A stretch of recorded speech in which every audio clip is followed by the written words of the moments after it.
Hello, my name is Michael O'Keefe, aka The Movie Wizard.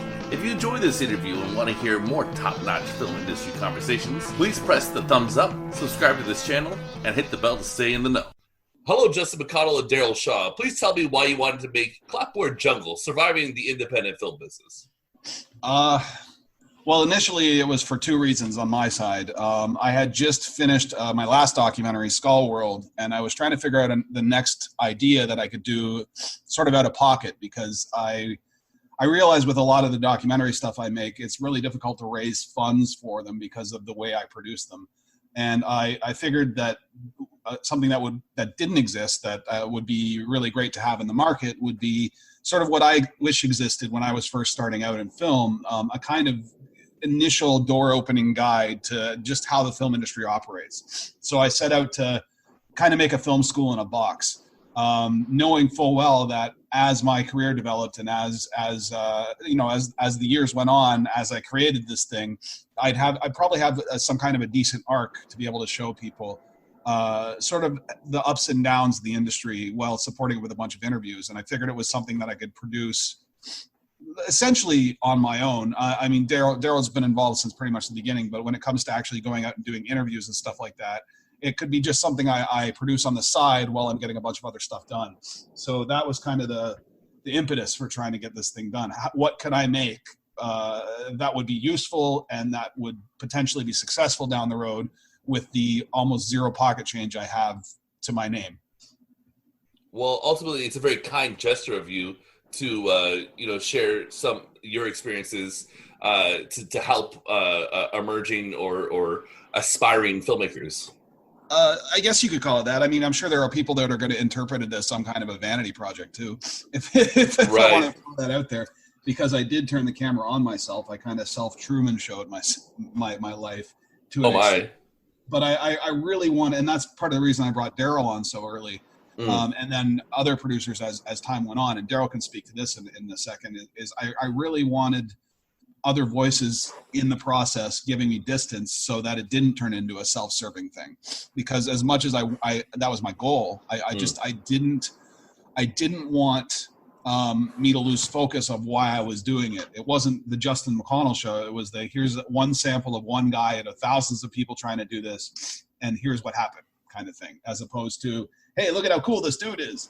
Which, if you watch the movie, that's not the way I paint that we paint me at all. Yeah, I agree, man. I think I was easy to sway into this because I saw instantly the potential. And I know Justin is like one of the hardest working guys, and it really wasn't for me about making or worrying about how, if he's going to look too cool or whatever, because he's a really real legit guy. I just wanted to make sure that the frustrations were still there. So, like we not to sort of smooth over the difficulties too much or show when he's getting emotional, because I thought we needed that, because that's what I can relate to. I'm a struggling filmmaker too. So I really wanted that to stay in there so people can see themselves and see the suffering that they're having and be like, wow, well, this guy has to deal with it too, and this is how he's getting past that and making things happen. Yeah, and the whole thing was meant to be just a skeleton with which we can hang the supporting interviews on and the information. It's like a delivery system for people who know a lot more than me to kind of share their experience and expertise as well. And that expands more into the 8-episode TV series we're in post on right now, where it's not my story at all. I do a little bit of narration, but it's mostly talking heads. That's like the expanded film school in a box side of it. This was more the emotional journey. Yeah, you've got big names. You got Tom Savini, you've got Guillermo del Toro, George Romero. How did you wrangle people like that to get in this documentary? Well, specifically, those three names came to me through one of our associate producers, Chris Alexander, right? Who is a former editor at Fangoria, and he's just very, very well connected. So I really got to thank Chris for that. A lot of other ones was just I would either reach out to their reps or management, or I would reach out through social media, or I was going to a festival that they were also a guest at, because that would happen relatively frequently. And since I knew they would be there, I would figure out how to get a hold of them. Some of them I knew already, like Vincenzo Natali, I already knew. There were a number of people who I was already friendly or friends with to some degree. But it really just started to steamroll at a certain point because, like, for example, one of my earlier interviews, I think Savini was one of my earliest interviews. But like John McNaughton, for example, I was at Fantasia that year. He was a guest, and I reached out through Fantasia's press office and said, listen, I know you're doing all his press for his movie, but can I talk to him? And he happened to say yes. So once enough people of note say yes to you, and you're able to say this documentary features X, X, X, and X, then people go, oh, it's a serious doc. There's other people who've said yes and who are in it. I'll do it too. So at a certain point, it gained its own momentum, and and very rarely people said no. I definitely had people say no. There are people who I wish were in the film, especially some of the older women producers and filmmakers because I was really aiming for a very good gender balance and representational balance with the interviews. But it's almost like the film industry itself kind of threw that in my face a little bit because the film industry isn't representationally balanced either. So it became difficult because I would have to work extra hard to try and chase certain people down. And then when you get a no from them, you're like, oh, they were going to represent this, but I don't have them anymore, kind of thing. So it was a challenge at times for sure. Like it was just scheduling things. Like Gail Ann Hurd is a good example. I tried really hard to get Gail Ann Hurd in the documentary, and it just didn't pan out scheduling wise. She's a very, very busy producer. Okay. So Daryl, I would love to know your role specifically in making this documentary. Yeah, I got to say, Justin did a lot of the heavy lifting on this, man. If not 90%. Like, I felt like I was just an extra set of eyes, just to play devil's advocate when he needed someone to bounce things off of. I try to be very little filter, if I see something. Mm-hmm. But it was a very painless process, to be quite honest. We had a really great team. Our editor is super talented. Yeah. So for me, I was just giving a lot of notes, just right out of my id, and yeah, whatever could help sculpt it or focus certain points, that's what I wanted to help with. Yeah, Daryl is very much like the conscientious voice of like the devil's advocate, the voice on my shoulder going, you sure you want to do it that way, kind of thing. It's I agreed with them often enough, and sometimes I didn't, but that's part of putting a team together. You want people to call you on stuff because if you're making it in a vacuum, chances that's how something ends up. I was just really like an audience member, like, I mean, because I feel like I'm the target demographic for this documentary. Like I'm like I said, struggling filmmaker, so being a part of this is so awesome and just eye-opening to how, I mean, Justin often says this is like a film school in a box, and I went to film school, man, but the stuff that I didn't learn in film school was what this doc covers, which is like the business aspects, distribution and like fundraising, financing. Very cool. So, Justin, what would you do if you weren't working in the film industry? I mean, I could have a really dark answer to that, but I'm not. I don't think I'm going to go there. I honestly don't know. I mean, the reality of it is I've always just sort of been into creative pursuits, and if I wasn't in the film industry, like a good example is I stepped away from film for a brief period of time in the early 2000s and was in a metal band for 2 years, and I've made like electronic music in the past, and anything kind of creative is what I get drawn to. So maybe I'd be trying to do music and failing there instead. but I don't know. I mean, the reality, even I don't want to say day job. I run a post-production company, and that's absolutely within the film industry, amongst other things. But the most money I make comes from those clients, from that client work. That's what keeps me afloat. So no matter what, I've diversified to the point where I can't just say I'm a director. I do tons of things to try and stay afloat. I always make the joke that I don't like to be bored, but the reality of it is I want to cling on to the industry no matter what job I'm doing in it, because there is, you can have a career in it as long as you're not focused specifically on going, I'm only going to direct, because that usually for the majority of people doesn't work out so well.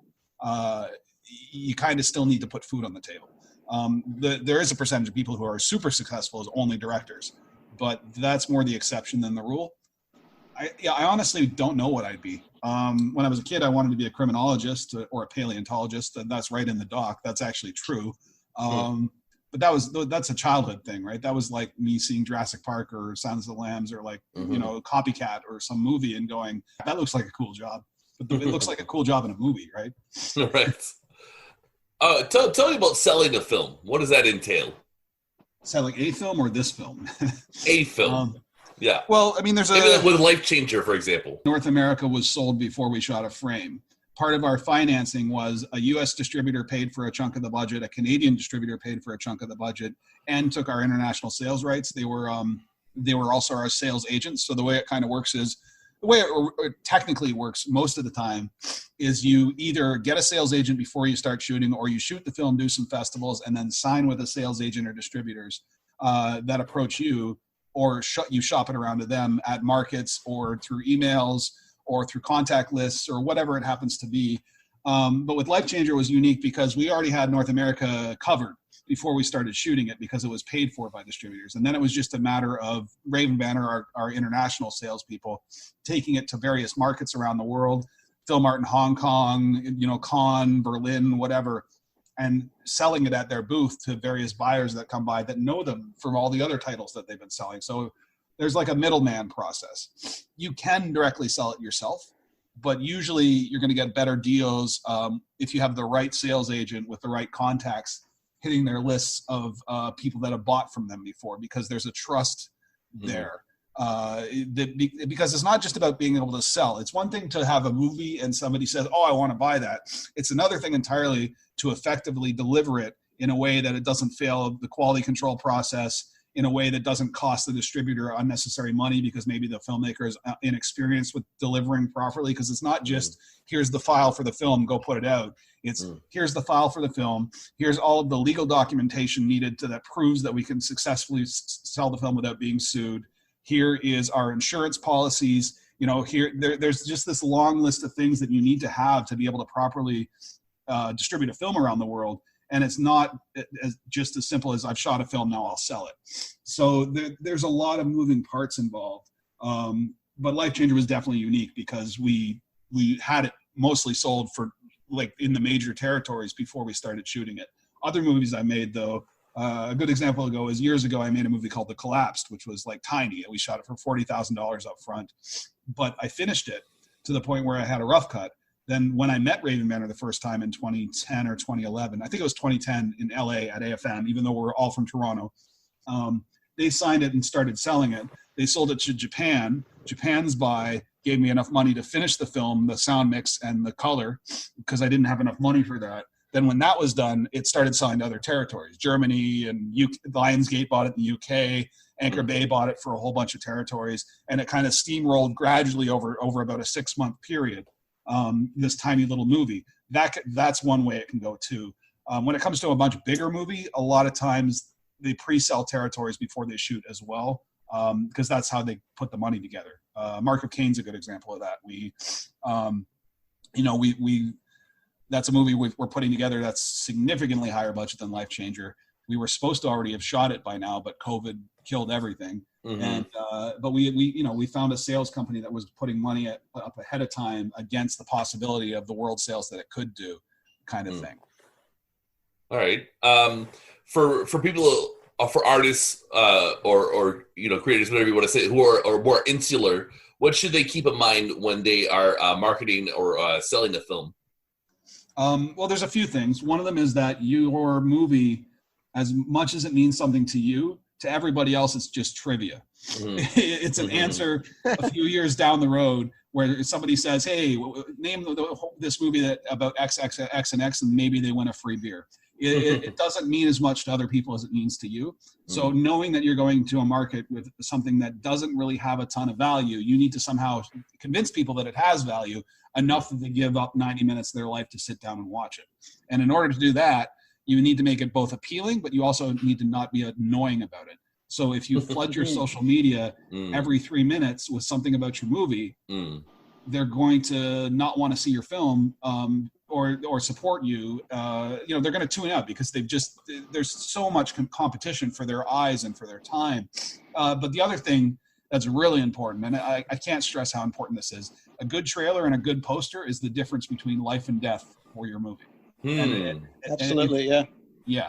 If you try and do it all yourself and it's just not cutting the mustard, you're going to kneecap your possibilities right out of the gate, because that's what gets people to want to see your film. And that includes people buying it. So, if you just send a screener and there's nothing else, somebody has to decide on the other end. And I'm also a programmer at Toronto After Dark, so it's the same sort of idea. You have to decide on the other end, am I going to give this my time knowing nothing about it when I've got 100 other possibilities over here? And that one's got a cool trailer. Oh, that one looks really interesting. Oh, that one's got an actor I like, et cetera, et cetera, et cetera. So everything you can do to position the film to be really enticing for somebody, you have to take that extra effort. Yeah. I'd say know your demographic, man. Go to where the fans of these kind of movies are going to be. Tell us about Fantasia Frontier and when a creator is ready to take part in something like that. Well, it depends on what you're asking there. If you're talking about submitting a project for possible inclusion, I'd say just give it a try. It's free to submit. It's no skin off your back. And even if you don't get in, the people judging the projects and the organizers are going to recognize your name the next time you submit. And maybe you have a better chance. But if you're going to submit to a market like that and hope to be selected as an official project, the more attractive your package can look and the cooler your idea is, the better chance you have of getting in. So it's the same thing as having a good poster and trailer. If you've got like a lookbook that's really well graphically designed and the idea is original and fresh, you're not going to get in probably with a basic bog standard zombie movie. It's going to have to be something that the market needs or that the market hasn't seen before to some extent. That will really help you. Another thing that really helps you get in as an official project, it's a numbers game. I mean, there's so many people that submit and only a percentage can get in, so you can't feel too bad if you don't. But what will really help is you put together a team that's attractive to the organizers as well. If you're submitting as just one writer, then you have a lower chance of getting in than if you chase down a producer with a track record and add them as a producer on your project when you pitch. So it could be just as simple as like, oh, I'm friends with X and X person who made this many films already. Maybe they'll come on board as an associate producer to help give the project some kind of recognition. That will help you get in as well. That's one side of things. That's if you're an official project and you've been selected and you're going to go pitch. And then when it comes time to actually pitch, you've got to put some serious effort into making an entertaining pitch, because that's the first step for buyers to know that you're going to put in serious effort in making an entertaining film. The other side of it is, it didn't work this year because of COVID and it was virtual and it was invite only. But in past years, you can buy a badge and just go as a producer, as an individual person. They do screen it a little bit. So if you've never done anything, they might not let you buy a badge. But for the most part, you could buy a badge and then attend all the panels, potentially meet with projects, but you'll get the contact list that they send of everybody who's attending the market and all of their contact info and what they do and what companies they do. And you can reach out and set up your own meetings yourself. Your mileage is going to vary there, though, a little bit, just because, in the same way that you need to have an attractive pitch and an attractive package. If you're approaching and you've never done anything and you're approaching an agent from CAA and going, hey, can we have a meeting? They're going to probably ignore your email if they can't figure out what you've done, or if there's nothing in the email that makes them go, there's something here. Cool. Well, those some gems you just gave us. Thank you for that. Daryl, what do you think are the discernible lessons of Justin's career? Embrace the grind. Leave no stone unturned. Yeah, don't quit. Just believe in yourself. Sorry, don't do heroin. Don't do heroin. Yeah, that's a good idea. No, just push. Yeah, I mean, I've seen this guy try everything to get through, Mm-hmm. You just can't quit. You got to believe in yourself 100%. He just kept trying different things. I mean, I don't know how much background you have on him, but yeah, he did do those other movies first, but leading into Lifechanger, I mean, he did another feature and quite a nice polished short. Mm-hmm. And he just tried every angle, man, and any little piece of filmmaking that you can get your hand on, grab it. You know, use everything. Yeah, it's all practice. Technically, like, and I say this to a lot of young filmmakers, is like, and I'm still not really anybody in the grand scheme of things. Like, I'm still pretty small in terms of my notoriety or whatever. But I say this to a lot of young filmmakers, is like, don't worry if your first few things aren't particularly very good, because you need that experience anyway. Making films is something you kind of learn by doing, and you're not going to walk into the reality of a set if you've never been on a set and know immediately how to execute your vision exactly without having the experience of what not to do, and what you need, like what you need to do to actually pull something off properly. Some people fail upward that way, and a lot of people, when I say fail upward, I don't mean they're actually failing and doing it, but it's okay to stumble a few times out of the gate, because you're gaining valuable experience in that. Some people get lucky. They get the combination of having the right partners behind them up for their first film, the right amount of budget, and the right guidance while they're making it, that their first film ends up being like incredible. But that's such a small percentage of people trying to do this stuff that you really got to be realistic about exactly how you gain the discipline to be a better filmmaker. And sometimes it can take years and years and years to truly kind of like zero that in. And you never stop learning once you do. Like, you never can say to yourself, "Oh, I've done it. I've got it. I'm great." You never can say that, because it's not true of any art. All right. So now that Lifechanger has been out for a while, you know, and you've sort of, you can stand up on the mountain and look down and see how people are reacting to it. What is the number one audience reaction learning point for you, Justin, from that experience?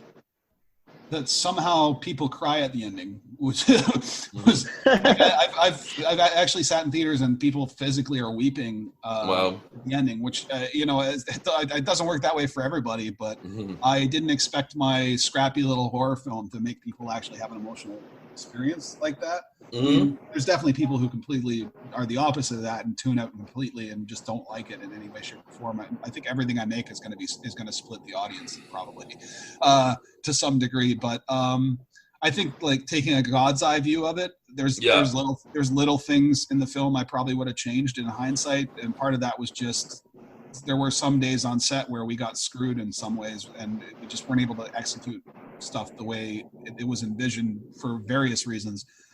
But that's filmmaking, and you kind of, what's the quote? Films are never finished; they're abandoned. And that there's a lot of truth to that, right? You've got an X amount of time, you've got an X amount of budget, you've got, you've got to get it delivered and released at a certain point. At a certain point you have to walk away and go, this is the film is done. And then in hindsight, when you look back over the years, you go, oh, I would have done that a little differently. But then you take that lesson forward to the next film. I just think I'm glad I made a movie that resonated with enough people that it both has helped my career to some extent, but also I still get people come up and say, how much it meant to them, or, how fresh it was or whatever. And I take all that to heart. The point being is that you got to really enjoy the good feedback, but at the same time, you got to put it on the same level as the negative feedback, because it's all true, because it's all opinion. So maybe, I don't know, maybe the experience has given me a degree of thicker skin, while also giving me a bit of euphoria from the idea that I feel like I've made a movie that will stand the test of time to some extent. But it's still an early film in my career, if all things go according to plan. All right. Well, Justin and Daryl, thank you very much for your time. Do you have a final thought or lesson about the film industry you would like to lead this interview with? Daryl, you can go first. Oh man, I don't know. Final lesson about the film industry? Yes. I don't know. I was thinking about this earlier, sort of. There's a joke, maybe you guys heard it, but there's this clown shoveling elephant poo at the circus, and he's complaining the whole time, and people are like, "What? Well, if you hate doing this so much, why are you doing it? Why? You should quit." And he's like, "What? Quit showbiz? You're crazy." I don't think I'm going to add to that. That's great. All right. Well, thank you so much for your time, guys. Thank you. Thank you.